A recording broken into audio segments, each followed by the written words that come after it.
స్వీయ సామర్థ్యాన్ని, స్వీయ గౌరవాన్ని, స్వీయ స్థానాన్ని, అలాగే తమ అస్తిత్వాన్ని విస్మరించక తప్పదు. కుటుంబంలోని వారు, మిత్రులు అహంకారాన్ని అధికం చేస్తారు. కనుక మీరందరూ అస్తిత్వాన్ని విస్మరించలేకపోతారు. ఇక శత్రువు అహంకారాన్ని సవాలు చేస్తాడు.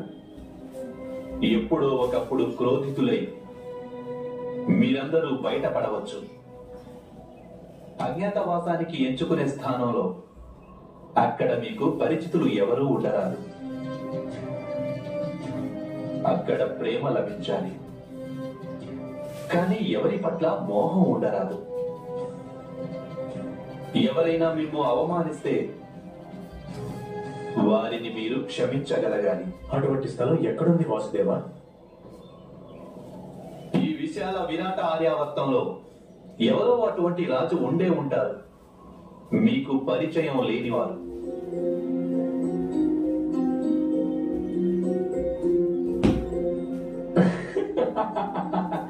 ఈ విరాట ఆర్యావర్తంలో అటువంటి రాజు ఒక్కరే ఉన్నారు వాసుదేవా. అదే రాజు పేరు విరాటుడు.